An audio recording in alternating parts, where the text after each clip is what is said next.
രാജ്യസന്നദ്ധയെന്ന് മാധ്യമങ്ങൾ പറഞ്ഞിരുന്ന ആ ഒരു വാർത്തയ്ക്ക് ഇപ്പോൾ ഒരു അടിസ്ഥാനമില്ലാതെ പോവുകയാണ്. അണ്ണാമലയെ കാണാൻ അമിത്ഷാ എത്തുന്നു. എന്തായിരിക്കും കാര്യം? അല്ല, അതിന് ഞാൻ മനസ്സിലാക്കുന്ന അണ്ണാമലൈ എന്ന് പറഞ്ഞ ഭാരതീയ ജനതാ പാർട്ടിയുടെ ഭാഗമാണ്. അതൊരു വലിയൊരു ദേശീയ പ്രസ്ഥാനമാണ്. ആ ദേശീയ പ്രസ്ഥാനത്തിനകത്ത് ഇതിനു മുമ്പ് പലരും പോയിട്ടുണ്ട്. മിക്കവാറും ആളും നിലനിന്നിട്ടുണ്ട്. കാരണം അത് പ്രത്യേകമായിട്ടുള്ളൊരു ആശയ ആദർശത്തിൻ്റെ അടിസ്ഥാനത്തിലുള്ള പാർട്ടിയാണ്. അത്തരമൊരു പാർട്ടിക്കകത്ത് ആളുകൾ വരുവോ പോകുന്നതൊന്നും പ്രായോഗികമല്ല.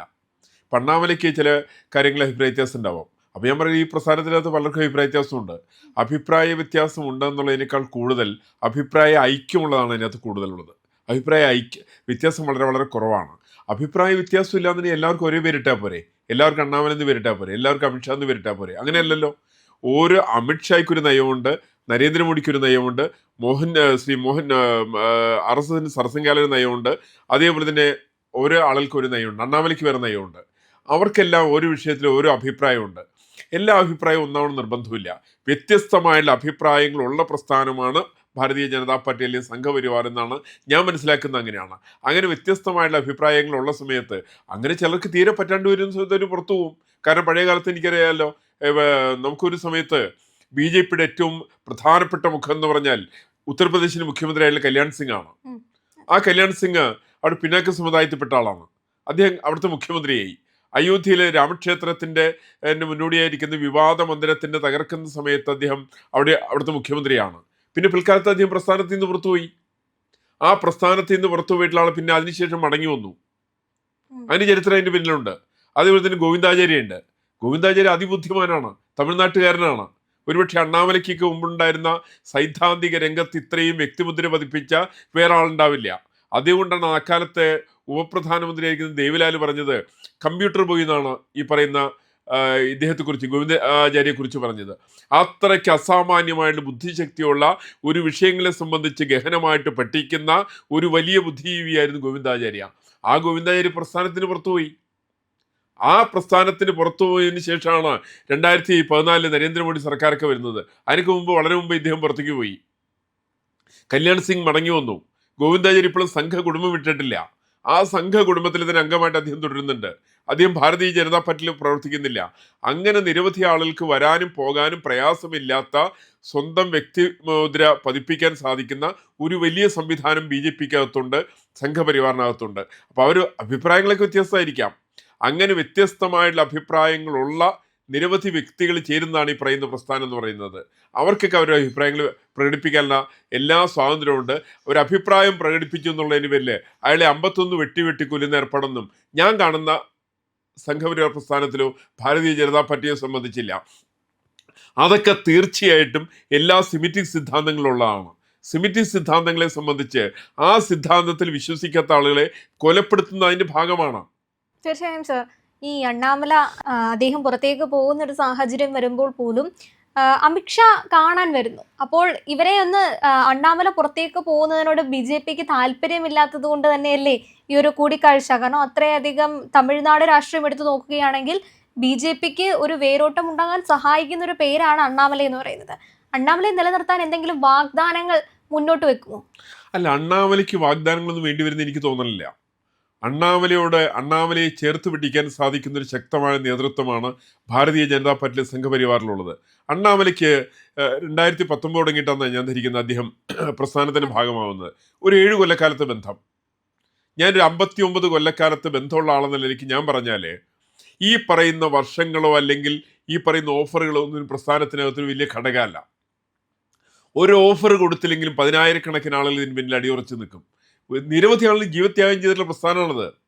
അത്തരം ഒരു പ്രസ്ഥാനത്തെ സംബന്ധിച്ച് ഈ പ്രസ്ഥാനത്തിൽ ലഭിക്കുന്ന സ്ഥാനമാനങ്ങളൊന്നും അണ്ണാമലയെ പോലുള്ള ഒരാൾക്ക് പ്രശ്നമല്ല. അണ്ണാമലയ്ക്ക് മാത്രമല്ല, ഞാൻ മനസ്സിലാക്കുന്ന സംഘപരിവാറിൽ ഭാരതീയ ജനതാ പാർട്ടിയിൽ പെട്ടിട്ടുള്ള ചില ആളുകൾക്കുണ്ടാവുന്നില്ല, ഞാൻ പറയുന്നില്ല, തീരെ ഇല്ല എന്നല്ല പറയുന്നത്. പക്ഷേ പ്രധാനപ്പെട്ട ഒരാൾക്കും സ്ഥാനമാനങ്ങൾ പ്രശ്നമല്ല. സ്ഥാനമാനങ്ങൾ പ്രശ്നമല്ല എന്നുള്ളതാണ് ഈ പ്രസ്ഥാനത്തിന്റെ നിലനിൽപ്പിന്റെ ഏറ്റവും വലിയ ഘടകം. ശരിക്കതാണ്. തീർച്ചയായും അണ്ണാമല ഒരു അത്രയും വലിയ പദവിയിൽ ഇരുന്ന ഒരാളാണ്. അല്ലെങ്കിൽ ഇന്ത്യൻ പോലീസ് സർവീസിന്റെ തന്നെ ഉന്നതയിൽ ഇരുന്ന സമയത്താണ് സംഘത്തോടുള്ള ഇഷ്ടം കൊണ്ട് വന്നതാണ്, നിർബന്ധിതമായി വന്നതല്ല, അല്ലെങ്കിൽ മോഹവാഗ്ദാനങ്ങൾ കൊണ്ട് വന്നതല്ല. അപ്പം അങ്ങനെ ഒരു അണ്ണാമലയെ പിടിച്ചു നിർത്താനായിട്ട് മോഹവാഗ്ദാനങ്ങളുടെ ആവശ്യവുമില്ല. ഒരാവശ്യമില്ല. ഒരു മോഹവാഗ്ദാനങ്ങൾ നൽകാതെ കണ്ട് അണ്ണാമല എന്ന് പറയുന്ന വ്യക്തിക്ക് ഭാരതീയ ജനതാ പാർട്ടിയുടെ സംഘപരിവാറിന്റെ ഉൾക്കരുത്തിനെ സംബന്ധിക്കുന്ന വ്യക്തമായ ധാരണയുണ്ട്. തീർച്ചയായും. ആ ധാരണ ഉള്ളതിന്റെ പേരിൽ അദ്ദേഹം എവിടെയും പുറത്തു പോവില്ല. ഇപ്പൊ നമ്മളിപ്പോൾ കാണുന്നത് പലപ്പോഴും നമ്മുടെ മാധ്യമങ്ങളിലെ ചില പുകമറകൾ മാത്രമാണ് കാണുക. ഈ പുകമറയ്ക്കപ്പുറമാണ് ഭാരതീയ ജനതാ പാർട്ടി. ഭാരതീയ ജനതാ പാർട്ടിയുടെയും സംഘകുടുംബത്തിന്റെയും അടിസ്ഥാനപരമായിരിക്കുന്ന സൈദ്ധാന്തികമായിരിക്കുന്ന ഉൾക്കരുത്തിനെ സംബന്ധിക്കുന്ന ബോധ്യമുള്ളവരാരും പ്രസ്ഥാനം വിട്ടുപോകില്ല. ആ പ്രസ്ഥാനത്തിനെ സംബന്ധിച്ച് കേവലം അധികാരമല്ല അതിൻ്റെ ടാർഗറ്റ്. ഇപ്പം നമ്മളൊന്ന് ആലോചിച്ച് നോക്കട്ടെ, RSS തുടങ്ങിയിട്ട് 100 വർഷമായി. 100 വർഷം കഴിഞ്ഞാൽ ഏത് പ്രസ്ഥാനമുണ്ട് കേരളത്തിൽ, ഭാരതത്തിലുള്ളത്? ഒരു പ്രസ്ഥാനം ജീവിച്ചിരിക്കുന്നില്ല. അഥവാ ഇപ്പോൾ ഉണ്ട് കോൺഗ്രസ് ഉണ്ടെന്ന് പറഞ്ഞാൽ പോലും ആ കോൺഗ്രസ് 1970 69 മരിച്ചുപോയി. ഇന്ന് ജീവിച്ചിരിക്കുന്ന കോൺഗ്രസ് പറയുന്നത് ഇന്ദിരാ കോൺഗ്രസ്സാണ് നിലവിലിരിക്കുന്നത്. സാക്ഷാൽ കോൺഗ്രസ് മരിച്ചുപോയി. കമ്മ്യൂണിസ്റ്റ് പാർട്ടി കേരളത്തിൽ തുടങ്ങി 1939 കേരളത്തിൽ തുടങ്ങിയത്. ഓൾ ഇന്ത്യ ബേസിൽ ഇന്ത്യയിൽ തുടങ്ങിയെന്ന് പറയുന്നത് 1925 CPM-കാരും 1920 CPI-കാരും പറയുന്ന ഒരു കമ്മ്യൂണിസ്റ്റ് പാർട്ടി വേറെ ഉണ്ട്, കാൺപൂരിൽ തുടങ്ങിയ പ്രസ്ഥാനം. അപ്പൊ അങ്ങനെ മറ്റേ CPI-കാർ പറയുന്നത് താഷ്കണ്ടിൽ തുടങ്ങിയെന്നാണ് പറയുന്നത്. അതിനകത്ത് ഒരു സ്വന്തം ജന്മത്തെക്കുറിച്ച് പോലും ഉത്തമ ധാരണയില്ലാത്തൊരു പ്രസ്ഥാനമാണ് കമ്മ്യൂണിസ്റ്റ് പാർട്ടിയെങ്കിൽ കോൺഗ്രസ് മറ്റു തരത്തിലാണ്. മറിച്ച് ഭാരതീയ ജനതാ പാർട്ടിയെ സംബന്ധിച്ച്, സംഘകുടുംബത്തെ സംബന്ധിച്ചുള്ള സവിശേഷത, അതിൻ്റെ പിതൃത്വത്തെ സംബന്ധിച്ച്, അതിൻ്റെ സ്ഥാപനത്തെ സംബന്ധിച്ച് വ്യക്തമായുള്ള ധാരണ അതിനുണ്ട്. ഈ ധാരണ ഉള്ളതിൻ്റെ പേരിലാണ് 100 വർഷക്കാലം കഴിഞ്ഞിട്ടും അതിനകത്ത് രാജിയില്ല, ആരും പുറത്തു പോകുന്നില്ല. കാരണം പുറത്തു പോകണമെന്ന് ഇതെൻ്റെ കുടുംബമാണ്, എൻ്റെ കുടുംബത്തിൽ ഞാൻ എങ്ങനെ പുറത്തു പോവുക? ഞാൻ ഈ കുടുംബത്തിൻ്റെ ഭാഗമാണ്. എൻ്റെ ഏത് പ്രശ്നം ഉണ്ടെങ്കിലും എന്നെ നെഞ്ചോട് ചേർത്ത് പിടിക്കുന്ന നിരവധി ആളുകളുള്ള പ്രസ്ഥാനമാണ്. ഈ വസ്തുത അണ്ണാമലയ്ക്ക് തിരിച്ചറിയാം, ഇത് LK അദ്വാനിക്ക് തിരിച്ചറിയാം, ഇത് പഴയകാലത്ത് അഡ്വാനിജിക്ക് തിരിച്ചറിയാമായിരുന്നു, അല്ലെങ്കിൽ പഴയകാലത്ത് അടൽ ബിഹാരി വാജ്പേയിക്ക് തിരിച്ചറിയാമായിരുന്നു, അല്ലെങ്കിൽ ദീനദയാൽ ഉപാധ്യായക്ക് തിരിച്ചറിയാമായിരുന്നു. അങ്ങനെയുള്ള നിരവധി ആളുകൾ കെട്ടിപ്പടുത്ത പ്രസ്ഥാനമാണിത്. അതുകൊണ്ട് ആ പ്രസ്ഥാനത്തിൽ നിന്ന് പുറത്തേക്ക് പോകുക, ആ പ്രസ്ഥാനത്തേക്കായിട്ട് പടിവാതിക്ക് നിൽക്കുമ്പോൾ താൻ വേഗം അകത്തേക്കുക, തനിക്കൊരു കേന്ദ്രമന്ത്രി സ്ഥാനം തരാം എന്നൊക്കെ പറഞ്ഞിട്ട് തിരിച്ചു വരാൻ വേണ്ടിയിട്ട് നിൽക്കുന്ന ഒരാളാണ് അണ്ണാമലയെങ്കിൽ ഞാൻ വ്യക്തമായിട്ട് പറയും, അങ്ങനെയുള്ള അണ്ണാമലയ്ക്ക് സംഘപരിവാറിനെ സംബന്ധിച്ച്, ഭാരതീയ ജനതാ പാർട്ടിയെ സംബന്ധിച്ച് അദ്ദേഹത്തിന് ഒരു വസ്തുത പോലും അറിയില്ല എന്ന് പറയും. പക്ഷെ അങ്ങനെ ആവാൻ സാധ്യതയില്ല. കാരണം അണ്ണാമല എന്ന് പറയുന്ന ആള് ഒരു വ്യക്തിയേക്കാൾ ഉപരിയായി ഒരു പ്രസ്ഥാനത്തിൻ്റെ ഭാഗമായി, തമിഴ്നാടിൻ്റെ ഭാഗമായി, തമിഴ്നാടിൻ്റെ പ്രത്യേകമായിരിക്കുന്ന എല്ലാ ചിന്താധാരകളെയും സംബന്ധിക്കുന്ന വ്യക്തമായുള്ള ധാരണയുള്ള വ്യക്തി എന്ന നിലയ്ക്ക് അദ്ദേഹത്തിന് ഒരിക്കലും പ്രസ്ഥാനം വിട്ടുപോകാൻ സാധ്യമല്ല. അദ്ദേഹത്തിൻ്റെ സമരങ്ങളുടെ സ്വഭാവം നോക്കൂ, അത് രാഷ്ട്രീയ സമരങ്ങളല്ല പലപ്പോഴും. അത് പലപ്പോഴും അദ്ദേഹത്തിൻ്റെത് ഒരു വൈകാരിക സമരത്തിൻ്റെ ഭാഗമാണ്. അവിടെയുള്ള ജനങ്ങളുടെ വികാരങ്ങളെ തിരിച്ചറിയുന്ന സമരമാണ്. അവിടെയുള്ള ഹൈന്ദവ ജനതയുടെ വികാരങ്ങളെ തിരിച്ചറിയുന്ന സമരമാണ്.